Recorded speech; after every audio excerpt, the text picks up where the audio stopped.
My lovely kids, आज मैं आपको एक नई कहानी सुनाने वाली हूँ। एक गांव में एक बिल्लू रहता था। उसके पास बहुत सारी डक्स थी। वो डक्स रोज़ अंडे देती थी और वो अंडे लेके बाज़ार जाता था और उनको बेच के पैसे लेके आता था। उसके पास एक डक थी।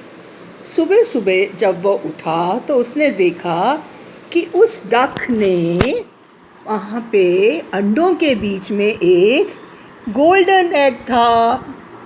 जब उसने उस गोल्डन एग को देखा तो बहुत खुश हो गया। उसने कहा, अब मैं इस गोल्डन एग को लेके जाऊंगा गोल्डस्मिथ के पास और इसको बेचूंगा और खूब सारे पैसे लेके आऊँगा। तो ऐसा ही हुआ।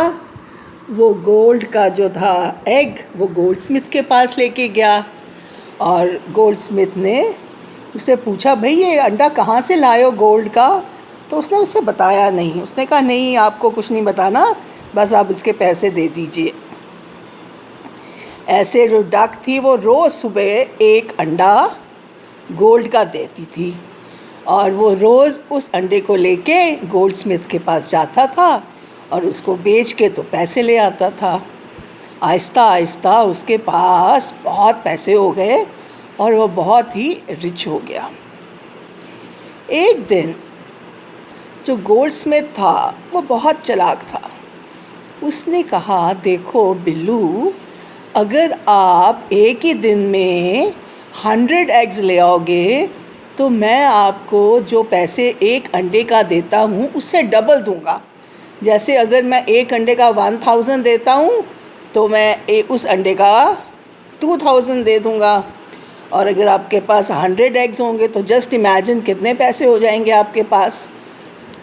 तो ये बिल्लू सोचने लगा घर आके कि ये तो बहुत अच्छा ऑफ़र है। अगर ये डक के अंदर से, पेट में से मैं सारे एग्स निकाल लूँ और इकट्ठे करके गोल्डस्मिथ के पास ले जाऊँ तो मुझे तो बहुत पैसे मिल जाएंगे। He became very greedy. अब वो क्या हुआ, अगले दिन वो सुबह सुबह वहाँ गया तो जो डक थी वो सो रही थी। तो he was very greedy and cruel. उसने उस डक को मारा और उसके पेट को काट के तो उसने देखा, अब मैं इसमें से खूब सारे अंडे लेके जाऊंगा।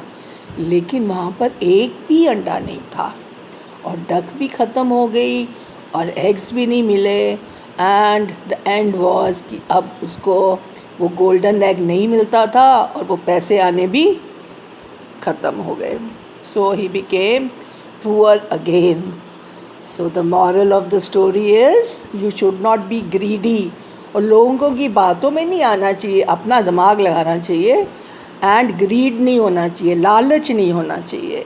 लालच जो है वो है बुरी बला, लालच है बुरी बला। So you should not be greedy।